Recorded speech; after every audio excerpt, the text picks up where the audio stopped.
En gros, c'est des entrepôts, c'est Discount, La Redoute, Amazon, dans lesquels vous entassez des marchandises.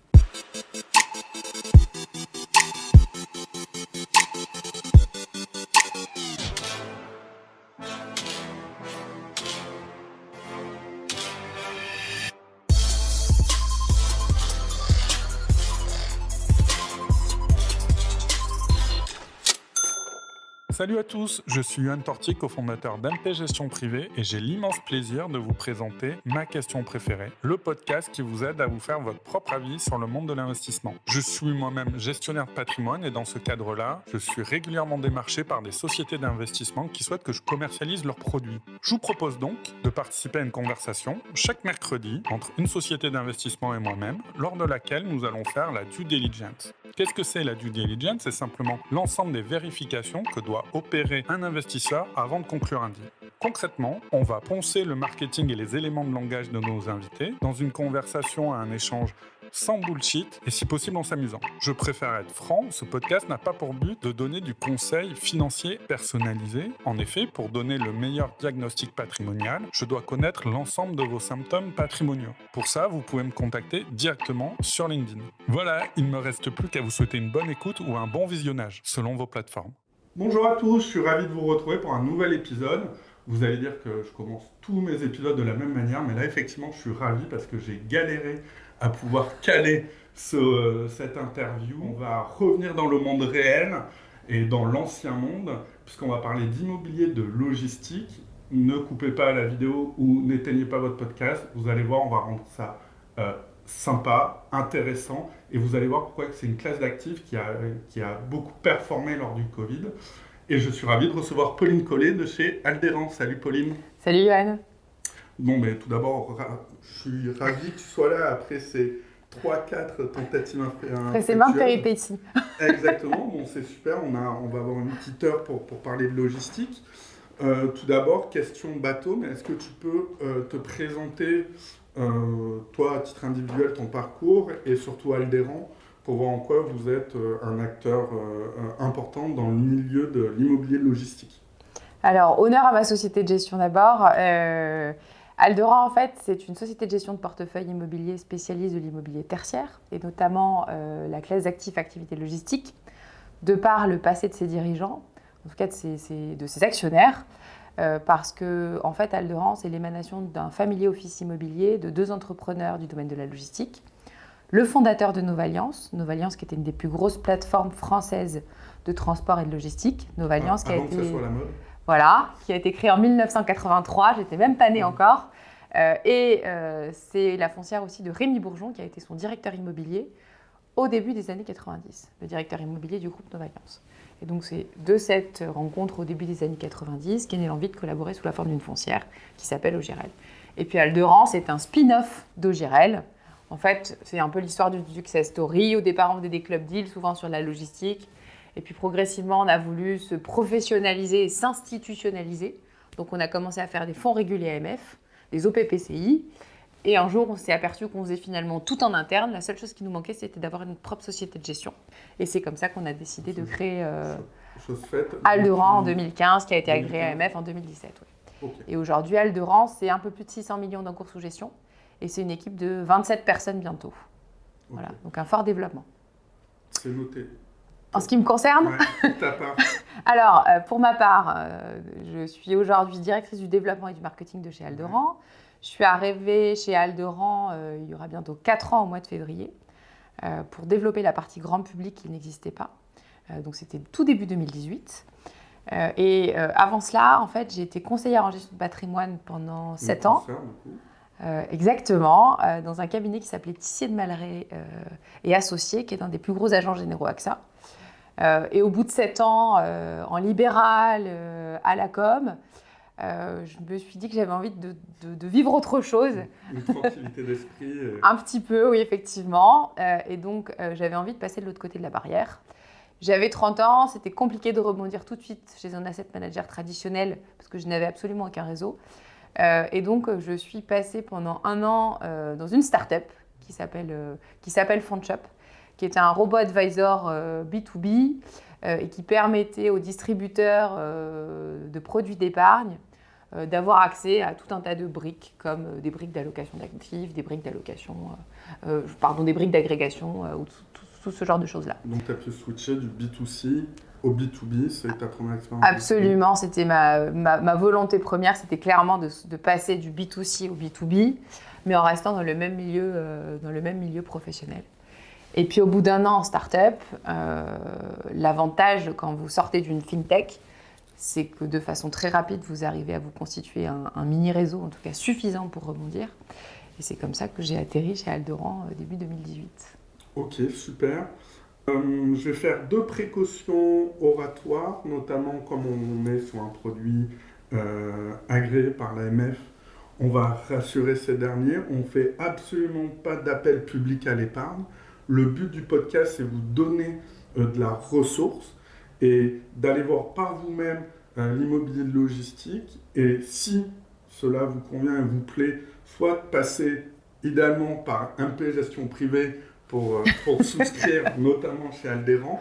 Mais plus sérieusement, parlez-en si vous avez la chance d'être suivi par un confrère, une consoeur qui ne travaille pas encore avec Alderan, justement de le challenger, de lui poser ces questions pour, dans vos allocations d'actifs, mettre un petit peu d'immobilier logistique.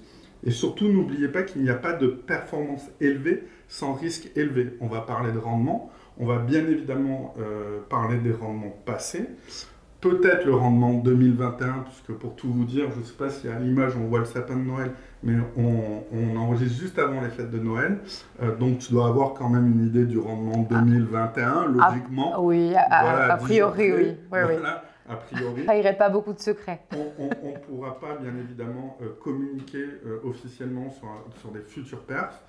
Donc ça, c'est dit. Deuxième chose, je me fais relancer régulièrement par ma community manager sur mes stats d'abonnement. Donc soyez sympa si vous voulez qu'elle arrête de m'envoyer des mails. Abonnez-vous à la chaîne YouTube, comme ça vous allez avoir tout le contenu en temps et en heure, surtout que la formule change un petit peu sur cette deuxième saison. On rentre dans le vif du sujet. En quelques mots, est-ce que tu peux nous définir ce que c'est l'immobilier de logistique et parler un petit peu des actifs que vous traitez, notamment faire la différence entre entrepôt, logistique urbaine, local d'activité. Local d'activité, elle a vu que je regardais mes notes parce que je l'avais oublié, mais effectivement, local d'activité. Voilà, et parler un peu de tous ces termes qu'on entend, et qu'est-ce que c'est le dernier kilomètre, la logistique de flux, de stock, voilà, tout ça. Alors, je vais essayer d'être claire et puis d'être plutôt concise, mais déjà, la logistique, c'est l'art et la manière de transporter des biens, des personnes d'un point A à un point B. Voilà, la logistique, globalement, de façon grossière, c'est ça. Ensuite, l'immobilier logistique, j'ai envie de faire la distinction entre 3 typologies de bâtiments. J'ai envie de parler du local d'activité dans un premier temps, je vais parler de l'entrepôt en général, et puis je vais parler peut-être du dernier kilomètre. Alors déjà, il faut savoir qu'un local d'activité, c'est un bâtiment qui a à peu près les mêmes caractéristiques qu'un entrepôt. En l'occurrence, une charge au sol. Ça veut dire quoi? Enfin, en tout cas, qui a la même dalle qu'un entrepôt. L'idée, c'est que le sol puisse accueillir des tonnages importants. Si un camion décharge des colis, si le sol n'est pas fait pour accueillir des tonnages, ça ne va pas le faire. Donc la dalle, la hauteur sous plafond, il faut pouvoir entasser des marchandises, et puis une possibilité de décharger les marchandises, soit via un poste à quai, quand c'est en hauteur, soit dans une cour, et donc c'est des bâtiments dans lesquels vous avez la possibilité de voir des camions qui peuvent manœuvrer et déposer leur chargement. Donc voilà pour le local d'activité. Un local d'activité, en revanche, n'est pas réglementé, alors qu'un entrepôt, lui, va être réglementé. Et surtout, un local d'activité est multi-usage, c'est-à-dire que dans un local d'activité, vous pouvez non seulement stocker des marchandises, mais vous pouvez aussi assembler des produits finis ou semi-finis, et vous pouvez aussi réparer des produits finis ou semi-finis. Et enfin, dans un local d'activité, vous pouvez avoir une petite partie administrative, une petite partie bureau. Un entrepôt, de façon globale, c'est un bâtiment qui a les mêmes caractéristiques que le local d'activité et vice-versa. Donc, charge au sol, hauteur sous plafond, a priori plutôt poste à quai, ou alors la possibilité de décharger au sol. L'entrepôt, en revanche, lui, est réglementé. il répond à certaines normes réglementaires qu'on appelle les normes ICPE. Ensuite, un entrepôt est à usage unique. Il y a 2 types d'entrepôts. Et on brayera ensuite sur la logistique urbaine, mais il y a 2 types d'entrepôts. Il y a les entrepôts de stock et il y a les entrepôts de flux. Okay. Puisque la logistique, ce sont soit les stocks, soit les flux. Les entrepôts de stock, c'est des entrepôts qui permettent, comme leur nom l'indique, de stocker des marchandises plus de 24 heures.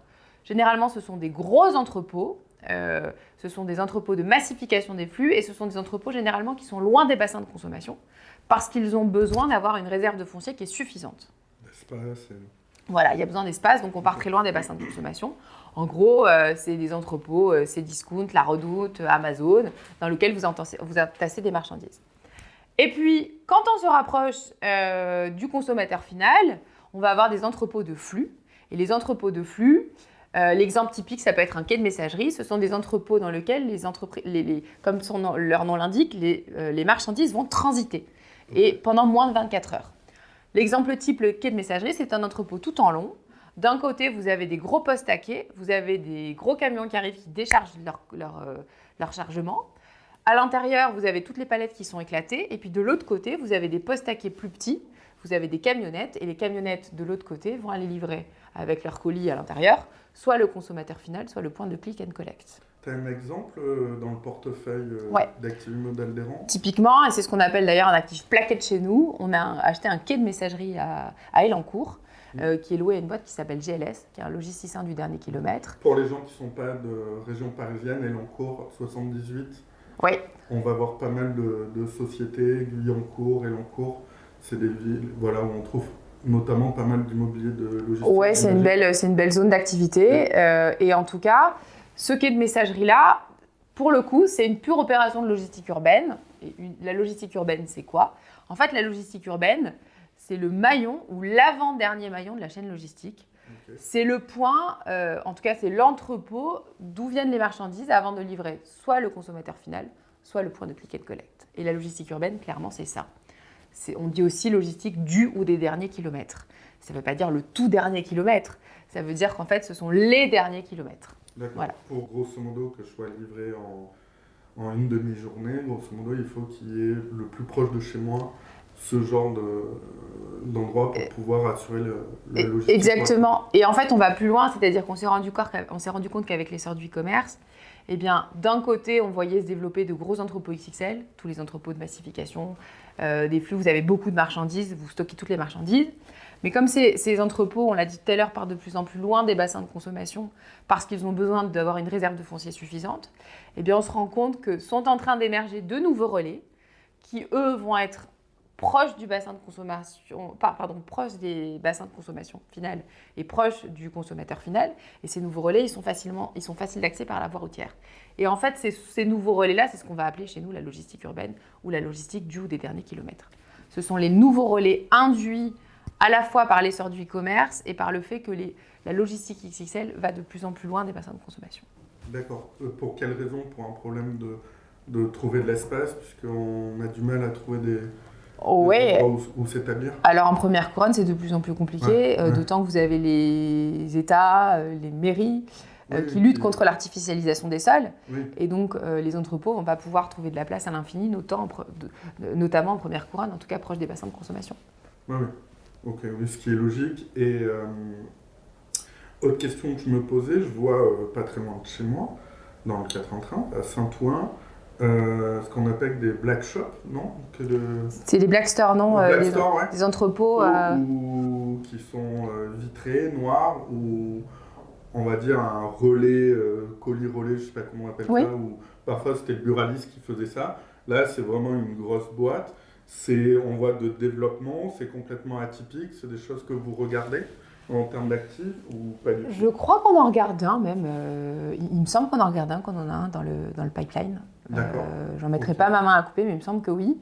Parce que là, pour le coup, on est vraiment dans l'hyper-urbain en cœur de ville, quoi. Non, mais oui, tout à fait. Mais typiquement, indirectement, ça se développe déjà pour tout ce qui est nourriture, courses, etc.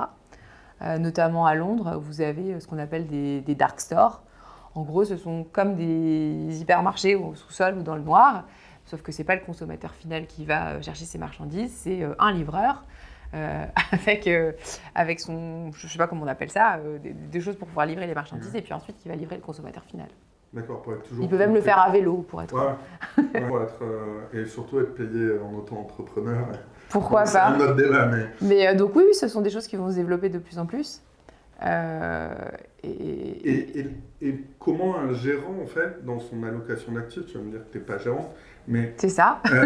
La différence entre... Pourquoi j'irais choisir un entrepôt d'activité plutôt que un dark shop, un dark store, ou est-ce qu'il y a des notions de rendement qui sont différentes, des notions de risque, de volatilité, que je ne sais pas, peut-être que tu vas avoir un locataire moins volatile, donc t'assurer des loyers sur la durée. Qu'est-ce qui fait que dans ton allocation que tu as dans ta SCPI, ton pourcentage de telle typologie, on va en mettre... voilà, c'est quoi les inconvénients et les avantages de chaque en fait. Déjà, nous, on achète sur opportunité et par opportunisme. J'utilise souvent cette expression. On ne se dit pas, tiens, on va mettre un pourcentage de locaux d'activité, un pourcentage de logistique urbaine, un pourcentage de transport et de logistique. Nous, clairement, on trouve des opérations si on trouve des opérations qui nous paraissent intéressantes et qui répondent à l'objet social et à l'engagement qu'on a pris vis-à-vis de la SCPI Activimo, on ne va pas se poser de questions, on va y aller. Alors ensuite, quels sont les critères pour bien choisir un actif ? La première chose qu'on va regarder, c'est clairement, je suis désolée d'être classique, mais on va regarder l'emplacement.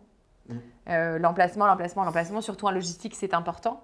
En logistique, c'est quand même important quand vous devez livrer des marchandises. Il vaut mieux que vous soyez mieux situé plutôt que dans un endroit qui est peu desservi par la voie routière. Pour une activité logistique où on parle de flux et de l'art et la manière de transporter des biens ou des personnes, c'est quand même important d'être bien situé et surtout que l'entrepôt soit facile d'accès par la voie routière. Ça fait partie des choses hyper importantes. Ensuite, on va regarder la flexibilité du bâtiment qu'on va acheter. La première question qu'on se pose quand on achète un actif, c'est on se dit qu'est-ce qu'on fait si le locataire part ? Typiquement, parfois, on a écarté des actifs parce qu'on s'est dit que si le locataire partait, on aurait de grosses difficultés à relouer. Ensuite, une autre chose qu'on va regarder, c'est le côté uniforme de ce qu'on va acheter, le côté flexible.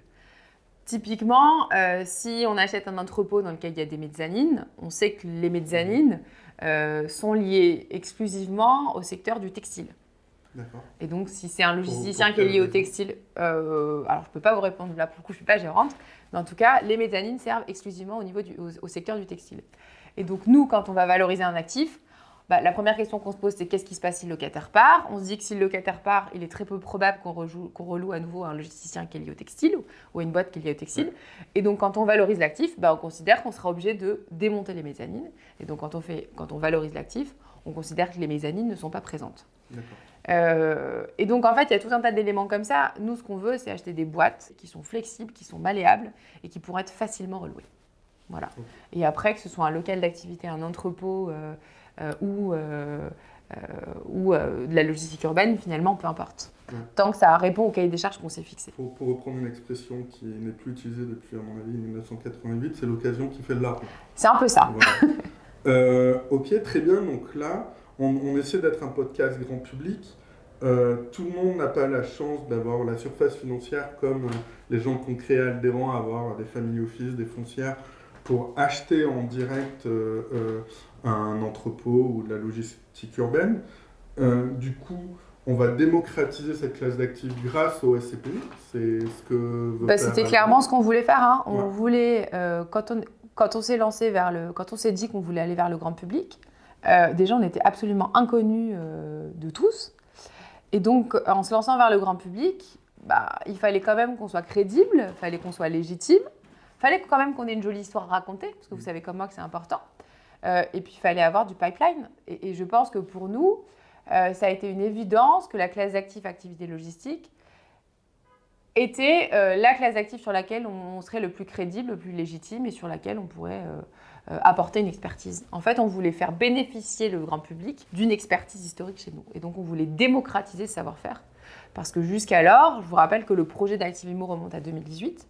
On n'avait pas une boule de cristal et on ne s'est pas dit, tiens, je suis Madame Irma, je vais anticiper la crise sanitaire et la logistique va devenir à la mode. On avait juste à cœur d'arriver sur le marché en proposant quelque chose de différent, mais surtout en étant légitime et puis aussi utile. Donc, on a vu, et je vous conseille d'aller voir cet épisode, le fonctionnement de la SCPI, du coup, avec Swiss Life RUIM. Mais est-ce que, du coup, tu peux en 2 mots, nous redéfinir qu'est-ce que c'est une SCPI, comment ça fonctionne? Alors, une SCPI, c'est une société civile de placement immobilier. De façon vulgarisée, l'idée pour nous, société de gestion, c'est de collecter de l'épargne auprès du grand public. Nous, en ce qui nous concerne, ce sera collecter de l'épargne de façon intermédiaire, donc auprès de conseillers en gestion de patrimoine, de banques privées. Et avec l'argent qui sera collecté, on va faire des investissements immobiliers qui seront conformes au cahier des charges qu'on s'est fixé. En l'occurrence, chez nous, ce qu'on souhaite faire, c'est investir tous les capitaux collectés sur des locaux d'activité, de la logistique ou de la logistique urbaine. Et ensuite, on s'est mis d'autres cahiers des charges comme un taux d'endettement maximum, une taille d'actifs unitaire maximum, voilà, tout un tas d'éléments, une zone géographique. Et donc, voilà le fonctionnement de la SCPI. L'idée, c'est de collecter des capitaux auprès du grand public et puis acheter tout un tas d'éléments immobiliers en fonction d'un cahier des charges. Et ensuite, l'idée, c'est de louer tous ces biens-là pour pouvoir distribuer un revenu de façon récurrente. Aujourd'hui, à peu près, si les gens veulent acheter un entrepôt, c'est quoi la fourchette de prix? On parle quoi en dizaines de millions d'euros? Non, ça peut, la taille minimum, on peut trouver un entrepôt à 500 ou 600 000 euros, ça dépend où on est. Ce sera quand même un entrepôt de très petite taille. Mais est-ce que Ensuite, vous regardez pour avoir... Alors, nous, quand on a lancé le véhicule, on regardait des actifs qui allaient jusqu'à 5 millions d'euros. Okay. Aujourd'hui, on s'autorise à aller jusqu'à des tailles d'actifs unitaires qui vont jusqu'à 20 millions d'euros. Pourquoi? Parce qu'en fait, c'est notre collecte mensuelle. Et donc, on considère que pour bien mutualiser le risque locatif, géographique, c'est important de pouvoir acheter suffisamment et de disperser sur tout le territoire. Donc, et aujourd'hui, vous rendez accessible sur un ticket d'entrée de quel montant? 6 100 euros. 6 100 euros. Donc aujourd'hui, un épargnant pour 6 100 euros peut avoir accès à cette classe d'actifs. Ouais. En passant par de la SCPI, où vous allez mutualiser le risque en investissant dans plusieurs actifs, dans plusieurs zones géographiques, et collecter les loyers.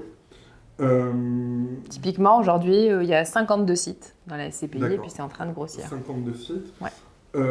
La capitalisation, donc pour parler un petit peu de ce terme un peu barbare, c'est la somme additionnée de chaque actif dans la SCPI, plus le cash. On est à peu près à combien Alors aujourd'hui, on a 310 millions d'euros de capitalisation. D'accord, 310 millions donc répartis sur 52 actifs, c'est ça? 52 actifs. Et ensuite, on a quand même pas mal de liquidités. Parce que pour les deals à venir, pour les... Oui, parce qu'en fait, nous, on est assez cyclique et donc généralement, on collecte pendant une première phase. Puis vous savez qu'on a un délai de jouissance qui est de 5 mois plein, donc on a 5 mois pour investir. Et donc, on a des phases d'investissement. Typiquement, au mois de juillet, on a investi pour près de 100 millions d'euros sur deux portefeuilles de transport et de logistique. Et là, on est en train de redémarrer toute une vague d'investissements. On a acheté un entrepôt lundi. Et là, on va continuer d'acheter d'autres entrepôts, locaux d'activité. Il y a 2 acquisitions prévues qui sont encore prévues au mois de décembre. Et puis toute une série d'autres acquisitions qui vont arriver au premier trimestre. Pour accroître le parc au fur et à mesure. Pour faire accroître le parc. Et puis surtout pour investir la collecte et les capitaux qui nous sont confiés. D'accord. Est-ce qu'il est possible, une fois que je suis associé, une fois que j'ai investi, donc je suis rentré pour 6 100 euros, puisqu'on en parle souvent sur ce podcast, le dollar cost averaging, en bon français l'épargne programmée, est-ce que pour lisser son entrée, ou même des gens qui n'ont pas forcément un gros capital et qui veulent juste sur leur flux, leur revenu se constituer une épargne, est-ce que c'est possible de manière automatisée d'investir dans cette classe d'actifs? Oui, alors quand on a lancé la SCPI Activimo, donc pour ceux qui ne le sauraient pas encore, le 11 septembre 2019, généralement c'est une date qu'on oublie, qu'on retient bien, qu'on n'oublie pas ou qu'on retient bien. En fait, il y avait des difficultés à l'accès au crédit. Et donc pour moi, il était important de proposer une alternative à l'épargne liée au crédit. Et donc on voulait que les futurs souscripteurs puissent avoir un outil permettant une épargne programmée claire et lisible, puis facile d'accès. Donc, ce qu'on a fait, c'est qu'on a décimalisé la part. C'est-à-dire qu'en fait, vous pouvez acheter, dès lors que vous avez acheté 10 parts, donc 6 100 €, vous pouvez investir des dixièmes de part, des cinquièmes de part, des demi-parts, tous les mois, tous les 2 mois, tous les trimestres, ou 2 fois par an.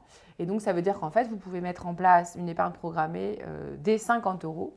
Et après, que ce soit de façon mensuelle, biannuelle ou trimestrielle. Ouais, dès 50 €. Dès lors que vous avez investi 6 100 €, vous pouvez investir 50 € par mois sur Activimo. Les fameux, on en parle quasiment Ouais. à tous les épisodes, les fameux intérêts composés pour accroître son patrimoine. Alors, pas tout à fait les intérêts composés, mais par contre, vous pouvez effectivement réinvestir le dividende. Oui. Voilà, D'accord. tout à fait. Plutôt que de les toucher, parce que si vous n'en avez pas besoin, vous pouvez réinvestir tout ou partie du dividende. Ça, tu peux l'automatiser ou Ouais. c'est une nouvelle souscription que doit faire l'épargne? Non, il suffit de signer un bulletin disant qu'on Ok. veut verser 50 € par mois et réinvestir son dividende ou la moitié de son dividende. Ok. Tu parlais d'endettement, d'accès au crédit. Oui. J'ai cru comprendre, pour tout vous dire, juste avant de tourner, elle était au téléphone sur ces sujets-là. Possibilité de faire du crédit. Oui, on commence à avoir plusieurs solutions. Ça, c'est des bonnes nouvelles parce que c'est très très compliqué. Mais le mieux, c'est d'être accompagné quand même par un conseiller en gestion de patrimoine qui vous aidera à vous faire financer. Mais on commence à avoir certaines solutions. D'accord, donc ça, on peut bénéficier de l'effet de levier. Le particulier pourra utiliser l'effet de levier sur cette classe d'actifs. Et vous, est-ce qu'en interne, dans la SCPI, vous l'utilisez cet effet de levier du crédit? Non, alors quand on a lancé le véhicule, on avait un leitmotiv, c'était prouver qu'on pouvait faire de la performance sans s'endetter. D'accord. Il faut revenir en arrière, Ok, avant la crise À sanitaire. contre-courant de tout ce qu'on peut Alors, entendre. il se trouve qu'on était sur une classe d'actifs qui était particulièrement rentable, avec des taux de rendement qui étaient particulièrement élevés. C'était une classe d'actifs qui était boudée par les investisseurs, qui soient institutionnels ou qui soient particuliers. Et donc, on avait des taux de rendement suffisamment attractifs qui nous permettaient largement de nous passer de l'effet de levier. Et puis l'idée, c'était de se dire que si déjà les particuliers s'endettent pour acheter des parts de SCPI, on ne voulait pas rajouter en plus une couche de crédit. Pour autant, et parce qu'on n'est pas stupide, on s'est laissé la possibilité de s'endetter jusqu'à hauteur de 30% du patrimoine immobilier de la SCPI. Mais pour nous, la dette aujourd'hui doit être soit une façon d'anticiper la collecte. Typiquement, c'est un sublime portefeuille qu'on a envie d'acheter par opportunisme et par opportunité et qu'on n'a pas suffisamment collecté, on aura la possibilité de s'endetter un peu. Mais progressivement, l'idée, ce sera de rembourser la dette. L'idée, c'est qu'il n'y ait pas de dette actif par actif, mais éventuellement qu'il y ait une dette corporate, une fois de temps en temps. Et ensuite, la deuxième chose, c'est que comme on ne se contente pas d'acheter des actifs, mais qu'on essaye aussi de trouver des leviers de création de valeur pour chacun de nos actifs. J'allais poser la question, est-ce que vous faites ce qu'on appelle, toujours dans ce jargon barbare, la value add? Est-ce que vous faites des travaux de création de mètres carrés? Alors, ce n'est pas le but premier quand on achète pour SCPI, mais ça fait partie de l'ADN d'Alderan. Et donc, effectivement, chaque fois qu'on achète un actif, je vous ai dit tout à l'heure quelle est la première question qu'on se pose, c'est de se dire qu'est-ce qu'on fait si le locataire part. La deuxième question, c'est quels sont les leviers de création de valeur que je vais trouver sur cet actif. Et les leviers de création de valeur, ça peut être réaliser une extension de bâtiment, parce qu'on considère qu'on a compris que le locataire en place avait des besoins qui augmentaient et qu'il n'avait pas envie de trouver un autre entrepôt, mais qu'il voulait trouver de la surface supplémentaire. Ça peut être... C'est un moyen, excuse-moi de te couper, mais c'est un moyen de augmenter le loyer, de lui offrir quelque chose de plus pour augmenter le loyer, ou c'est surtout oui. pour se rassurer et se dire on a capté un locataire bon payeur, on va faire des efforts, on va lui augmenter, on va lui apporter du service pour le garder. Non, c'est juste trouver quand on considère que quand on a anticipé, c'est juste la compréhension qu'on peut avoir des locataires. Et donc, si on comprend que le locataire a besoin de davantage d'espace, qu'il veut développer son business, etc., et ben on a la possibilité de lui proposer ce type d'extension-là. Ça peut être aussi exploiter des surfaces résiduelles qui ne sont pas exploitées. Typiquement, on avait acheté un parc d'activités à Choré, près de Niort, et on sait qu'on a de l'espace supplémentaire pour pouvoir aller construire des cellules complémentaires. Il y a ma maman qui est infirmière qui regarde et je vais être le plus pédagogique possible, donc je vais t'embêter à définir le terme de parc d'activité. Le parc d'activité, c'est comme un local d'activité, mais en plus grand. C'est un parc où il y a plusieurs locaux. D'accord. Le fameux... Exactement. Qui Ouais. sont originaires de Mont-de-Marsan, où tu as un énorme Leclerc, parce que tu as un actionnaire à Mont-de-Marsan, hors famille Leclerc, donc tu as tous les prototypes Leclerc à Mont-de-Marsan, qui va entraîner le but, qui va faire venir le but, le Castorama, et qui va créer une zone ce qu'on appelle zone d'activité. Ce qu'on appelle une zone d'activité. En général, il y a des locomotives qui font venir d'autres enseignes. Oui, et puis alors, vous n'avez pas forcément qu'une petite partie activité, donc vous n'avez pas forcément que du stockage de marchandises, etc. Oui. Vous pouvez avoir certains où il y a quelques petites parties bureaux. Vous pouvez même avoir vraiment de façon marginale une salle de sport. Mais en général, ces parcs d'activités-là rassemblent plusieurs activités, dont la principale quand même est bien souvent de stocker des marchandises ou de réparer des marchandises, etc. etc. Et donc, typiquement, ce parc d'activités qu'on a, on a une surface résiduelle qui n'est pas exploitée. On se dit qu'on va pouvoir créer des cellules complémentaires pour attirer de nouveaux locataires. Et donc, pour ces opérations-là, on n'a pas envie d'utiliser la collecte, on préfère s'endetter. Bon, à ce jour, Active-Immo a 0 dette. Donc, on n'a pas encore commencé toutes ces opérations-là. Dans les statuts, vous pouvez monter jusqu'à 30%. Ouais. D'accord. Ok. Après, effectivement, il faut voir. Prendre de la dette pour la dette, ça n'a aucun sens. En revanche, s'il y a un bon coup qu'il faut vite signer, vous avez cette arme de côté. On a cette arme de côté. Ouais, plutôt que...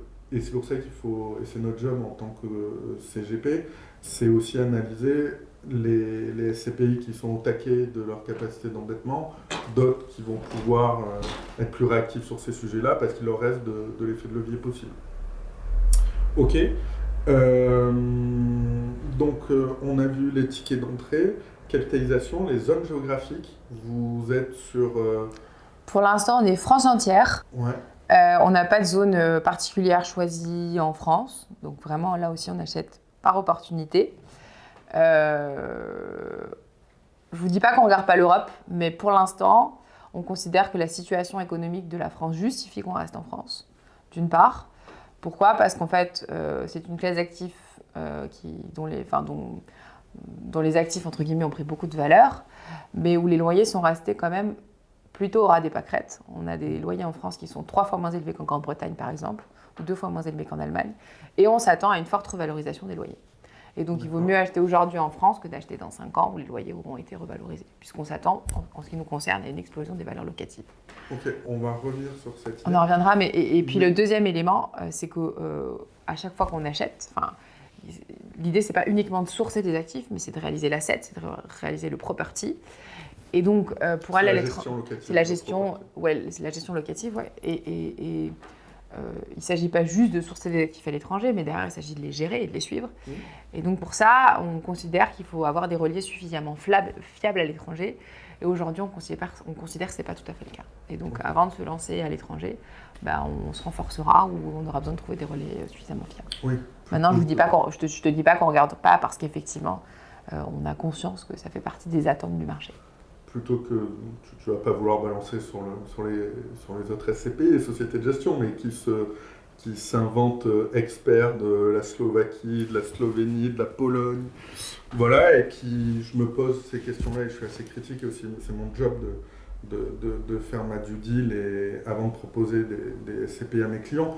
Mais c'est un vrai sujet ce que tu dis, le property, parce que pour moi on ne s'invente pas expert d'une zone géographique juste parce qu'on a déterminé qu'il y avait un bon rendement et qu'on va voir que c'est un sujet sur cette classe d'actifs, comment maintenir les rendements, et que cette technique qui consiste à aller, quand tu as un coin à champignons ou que tu as ratiboisé, tu vas chercher ailleurs. Mais est-ce que tu as une expertise véritablement sur ce sujet ? Et moi, ce qui me fait un peu peur dans des sociétés de gestion, sur certaines, c'est on va y aller et on verra bien ce qu'on trouvera du moment qu'on trouve le rendement en adéquation et qu'on peut balancer notre 6% pour être toujours en tête du classement de capital.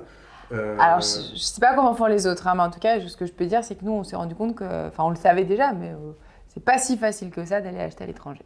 Ouais. C'est pas juste acheter derrière, c'est quand même suivre son actif, et donc c'est pas si évident. En tout cas, nous, on considère que pour l'instant, oui, on regarde, mais pour l'instant, on n'est pas du tout décidé. Et avoir les contacts, et ça d'ailleurs en France, comment vous faites votre sourcing ? Alors, il faut savoir que ça fait 21 ans qu'on est dans cette activité-là d'investisseurs immobiliers. Donc, vous avez des appels entrants, quoi. Oui, les gens vendent. L'année dernière, on a étudié 2 milliards d'euros de pipeline, et sur les 2 milliards, il y avait 1,3 milliard qui était consacré à l'activité logistique. D'accord. Voilà. Et ça fait à peu près combien de dossiers sur le New York ? J'en ai aucune idée, mais on peut recevoir des dossiers 1 fois par semaine, ou plusieurs fois par semaine. Après, on en écarte très vite parce que c'est trop gros, parce que c'est trop cher, parce que ça ne correspond pas à la classe d'actifs sur laquelle on a envie d'aller. Mais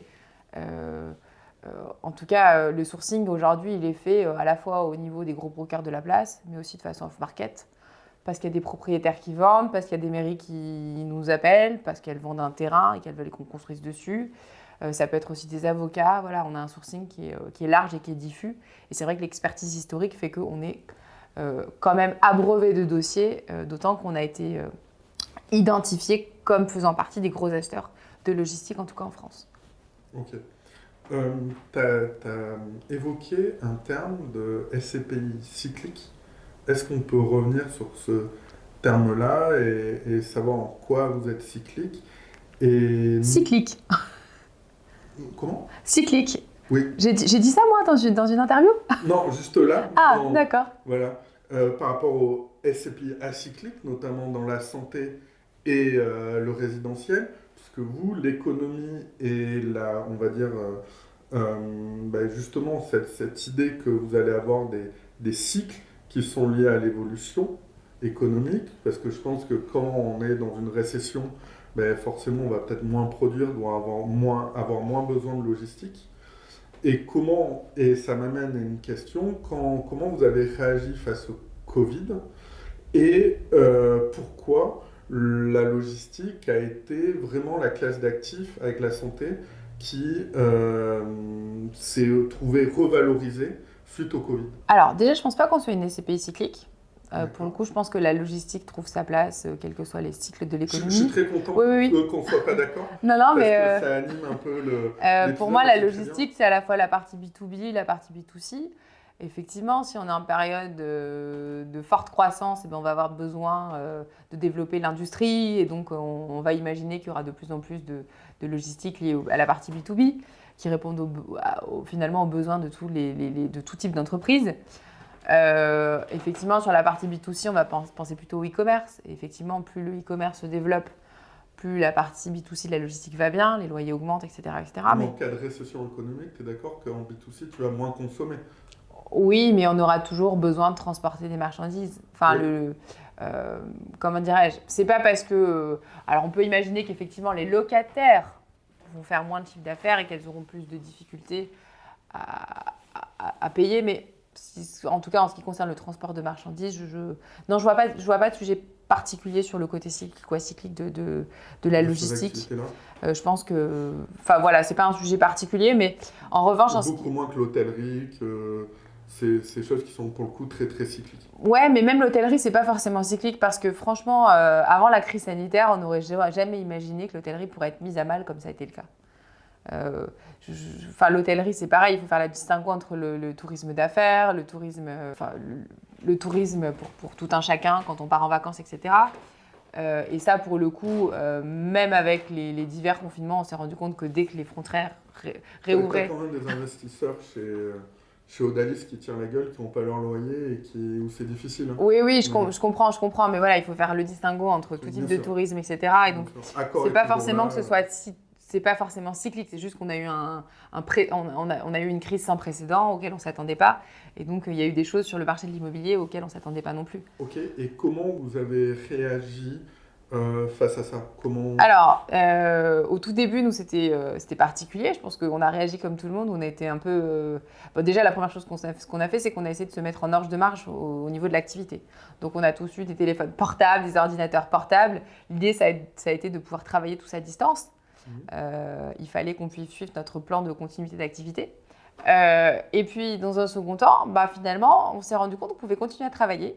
Et merci la digitalisation, puisque même pendant le confinement, on a réussi à signer, à visiter des actifs et puis surtout à signer des deals. On a fait une acquisition en plein confinement.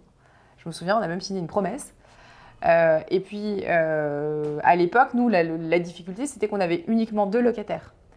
Et donc, en fait, si l'un des 2 n'avait pas pu payer, on aurait été très embêtés, surtout qu'on en était à peine au début, au lancement de la SCPI, et donc ça aurait forcément nuit à notre image.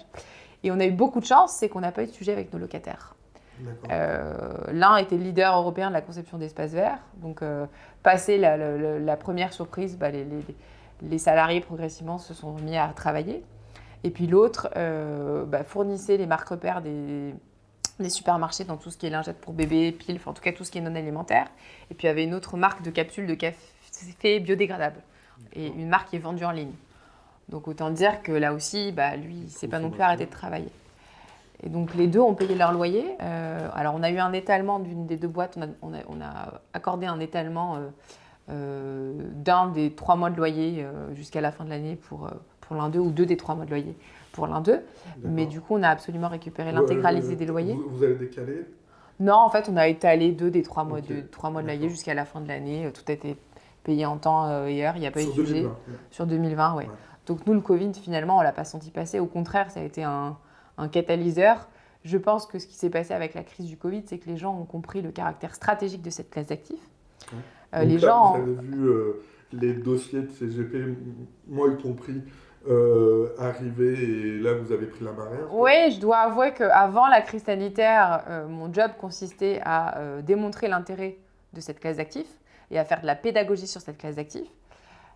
Depuis la crise sanitaire, on assiste plutôt à des gens qui ont des demandes de la part de leurs clients, qui veulent aller sur cette classe d'actifs parce que c'est une classe d'actifs qui est devenue rassurante, qui rassure les investisseurs. Les gens se disent que même si on est reconfiné, les locataires vont continuer à travailler. Ce qui n'est pas totalement faux d'ailleurs. Et donc, donc les gens ont compris le caractère stratégique de cette classe d'actifs parce que ils ont bien vu que pendant les confinements, il fallait bien qu'on leur livre des marchandises. Il fallait pouvoir se faire livrer. Que s'ils avaient envie de continuer à acheter des produits de première nécessité, mais pas que, d'acheter des vêtements, d'acheter des meubles, et il fallait pouvoir commander en ligne.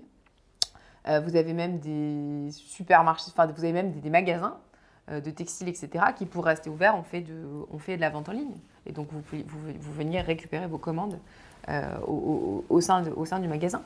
Et puis, on a vu ensuite que c'était important, que le secteur logistique était important, notamment pour livrer les masques, pour livrer les vaccins. Et donc, oui, je pense que c'est pour ça que la classe d'actifs attire particulièrement les gens aujourd'hui. D'accord. Et est-ce que vous n'allez pas avoir un petit peu les inconvénients d'un succès? Moi, ce qui me fait un petit peu peur sur cette classe d'actifs, c'est qu'il y a une énorme demande. Il y a une demande qui s'est déversée, une offre qui est calée. D'après ce que tu disais pendant ce podcast, vous n'avez pas de volonté d'aller accroître en termes géographiques les possibilités de business.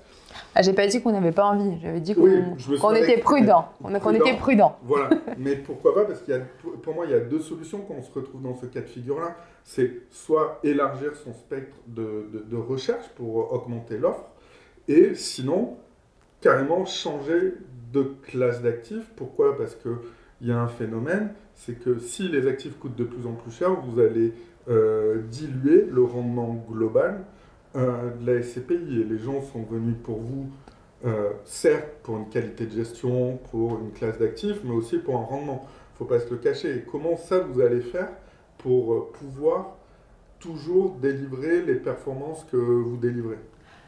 On ne l'a même pas dit pendant le podcast. Vous voyez, messieurs, dames de l'AMF, c'est pas un sujet les rendements, mais dis-le quand même. Alors, on a distribué 6,05 en 2020, on devrait distribuer 6% en 2021. Non, alors, il y a plusieurs sujets. Le premier sujet, la profondeur de marché. Les investissements en immobilier tertiaire, en tout cas la partie de la logistique sur les investissements en immobilier tertiaire, c'est quand même plusieurs milliards d'euros par an.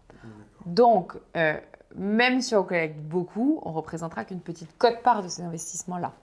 Et donc, oui, Alderan, mais ce que je... Alderan, oui. Non, mais donc il y a quand même de quoi faire. Ce que je veux dire, c'est que... C'est que je me dis, je ne sais pas si tu les appelles des concurrents ou des confrères ou des concerts, mais les sociétés de gestion se disent « Ah, mais on voit le succès d'Alderan, on va, je ne sais pas, peut-être essayer de débaucher carrément chez Alderan, mais la logistique qu'on maîtrisait un petit peu, on va en acheter. » Donc, est-ce que tout le monde ne va pas se ruer? Sauf que ça fait 21 ans qu'on fait ça. Et donc, oui, vous non, mais l'avantage qu'on a, c'est que parfois, on voit passer les deals en amont. Oui, on a accès à pas mal d'opérations off-market. Et donc, on ne peut pas dire aujourd'hui qu'on ne voit pas de deal passer. Oui. Cette année, on a vu passer 1,3 milliard en logistique. Donc, je pense que sur les 1,3 milliard, on aura de quoi faire notre marché. Okay. Donc là-dessus, je suis pas on n'est pas inquiet. Et d'ailleurs, le fond de mon raisonnement est un petit peu, sûrement que je me trompe, hein, mais c'est une comparaison avec la classe d'actifs qui est la santé. Oui. Et notamment, c'est la discussion qu'on a eue avec Primonial, qui gère Primovie, puisque on nous l'avait vendu en tant que CGP comme une SCPI de santé et d'éducation, sauf qu'on s'aperçoit aujourd'hui, de tête, j'ai peur de dire une bêtise, mais il doit avoir 30% ou 25% de bureaux, quelque chose comme ça, un bon quart. Et l'argument et qui est totalement recevable de Primonial, c'est de dire, au lieu d'acheter des EHPAD trop chers, des cliniques trop chères, ainsi de suite, pour diminuer le rendement, on a préféré acheter du bon bureau. Alors, c'est pas ce qu'on fera. Typiquement, nous, on s'est engagé à avoir un véhicule pur et on achète des entrepôts, des locaux d'activité ou de la logistique urbaine. On n'a pas vocation à acheter des bureaux seuls ou des commerces seuls. Et si à un moment donné, on se rend compte qu'il n'y a plus de profondeur de marché, mais là encore, je pense qu'on en est très très loin, on fera un autre véhicule. Si on considère qu'il faut aller sur notre classe d'actifs, on sera opportuniste et on ira sur notre classe d'actifs. Il n'y a pas de sujet. Mais Activimo reste et restera la première SCPI entièrement dédiée aux locaux d'activité à la logistique urbaine. Alors maintenant, ce qu'il en est maintenant des rendements. On est arrivé sur le marché avant la crise sanitaire avec des taux de rendement qui étaient particulièrement élevés, qui étaient même anormalement élevés eu égard à ceux des autres classes d'actifs. Aujourd'hui, ce n'est plus le cas. Effectivement, les taux de rendement prime ont considérablement baissé. Et donc, il est évident qu'on ne va pas pouvoir maintenir nos taux de rendement à 6%. Dès l'année prochaine, on ne sera pas à 6%. Est-ce que c'est grave ? Non, je ne pense pas. Je ne pense pas parce qu'en fait, on se rend compte que les taux de rendement ont baissé sur beaucoup de classes d'actifs. Et donc, on peut faire mieux que le marché. On peut être meilleur que le marché. Maintenant, si le marché baisse et perd un point, nous aussi, progressivement, on va perdre un point aussi. Et donc, on va progressivement, chaque année, on s'engagera sur des taux de rendement les plus élevés possibles. Je dis souvent qu'on est très doué, mais qu'on n'est pas magicien. Et donc, nous, aujourd'hui, notre objectif, c'est de faire toujours mieux que 5. Et je considère que faire 5, eu égard à notre collecte et eu égard à notre développement, si on arrive à faire toujours plus que 5 pendant une moyenne période, le contrat sera rempli. Je vous rappelle quand même que la moyenne, les rendements moyens des SCPI à la fin de l'année, ce sera à peine plus que 4. Ouais. Donc déjà, si on fait plus que 5 sur une moyenne période, c'est quand même pas mal. D'accord. Ok, ça c'est important à en prendre en considération. Pourquoi ? Pour la simple et bonne raison que faut comparer ce qui est comparable. C'est-à-dire que quand tu es... et ça, les gens, faut qu'ils comprennent, parce que comme je te disais, je suis pas mal sur des forums, notamment sur les réseaux sociaux, sur les SCPI, c'est qu'on compare un petit peu des torchons et des serviettes. Et aujourd'hui, sur une classe d'actifs qui est certes un peu plus, certains diront plus volatile que le résidentiel et ainsi de suite, c'est subjectif. Oui, je pense. C'est totalement subjectif. Mais du 5, comme tu dis, il faut avoir une vision globale, sortir un petit peu de cet effet loupe, que le ratio rendement-risque est aujourd'hui hyper intéressant, quoi. Il faut savoir que plus la SCPI va se développer, plus ça va devenir quelque part une SCPI qu'on pourrait dire patrimoniale. Et vous ne pouvez pas attendre d'un véhicule qui collecte autant d'avoir les mêmes rendements que des véhicules qui collectent très peu. Effectivement, si on collectait 20 millions d'euros par an, on aurait moins de difficultés à continuer à servir du 6.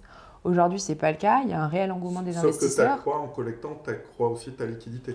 J'accrois aussi ma liquidité et puis surtout, je mutualise le risque géographique, locatif, etc. On revient toujours au sujet du ratio rendement-risque qui est à 5%, hyper intéressant aujourd'hui. Oui.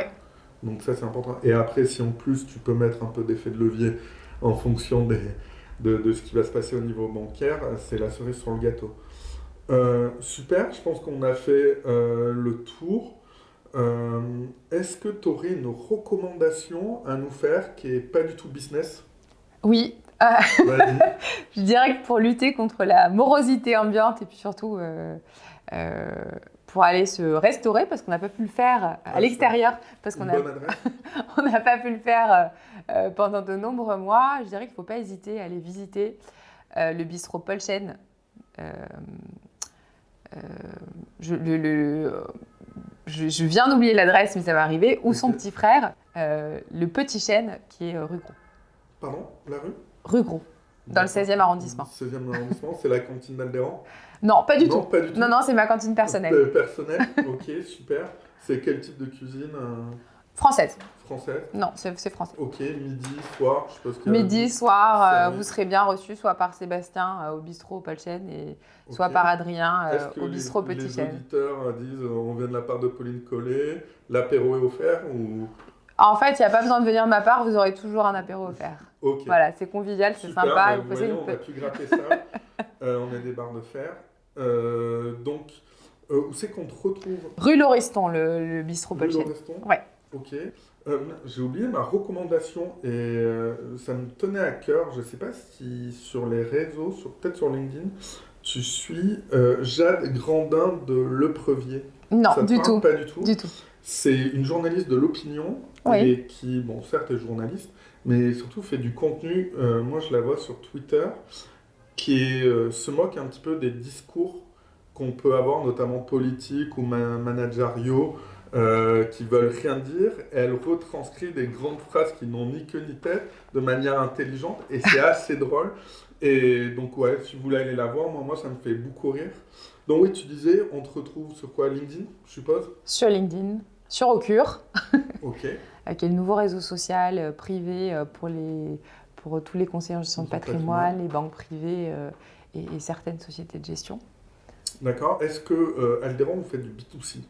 Non. Non, Faut on n'a pas passer par un très conseiller. peu, on n'a pas vocation à faire du B2C. Je pense que les conseillers en gestion de patrimoine sont D'accord. vraiment les personnes les plus adaptées pour Donc- conseiller sur une allocation d'actifs de portefeuille de SCPI. Pas de message en direct sur LinkedIn. Bonjour, avant le 31 décembre, je voudrais souscrire à Alderan. Non, il faut Pendant contacter, tes il faut congés. te contacter toi. D'accord, ok. Johan. Donc sur LinkedIn, Johan Tortig. Dernière chose, j'ai oublié, vous ne faites pas que des SCPI. Est-ce qu'on peut parler en 2 minutes du club deal que vous avez clôturé et savoir si ça va revenir, ces club deals, et la différence avec la SCPI? Alors, l'année dernière, en fait, on a étudié un portefeuille de transport et de logistique pour la SCPI. Et sur les 19 sites que composait ce portefeuille, on a considéré qu'il y en avait 7 qu'on avait envie de prendre à part, sur laquelle on avait envie de s'endetter. On avait envie de créer des extensions de bâtiments, on avait envie de faire des travaux de rénovation pour les vendre à horizon, je sais pas, 4-5 ans. Et donc, plutôt que de les transférer à d'autres institutionnels, on a fait un fonds. Donc, on a fait un club deal qui s'appelait Vadora. Et donc, on est content parce qu'on a levé 31 millions d'euros en 2 mois. Et donc, le club deal est bouclé. Ticket d'entrée? Ticket d'entrée, c'était 100 000 euros. Enfin, 106 000 euros, puisqu'il y avait des frais de souscription. Oui, ça s'adresse à une catégorie de clientèle professionnelle ou assimilée professionnelle. Et les rendements, à peu près? On vise 10 de TRI. D'accord, Voilà. ok. Post-taxe, post-fees. Ok. On va en faire d'autres, ouais, tout à fait. Pas forcément sur de la logistique.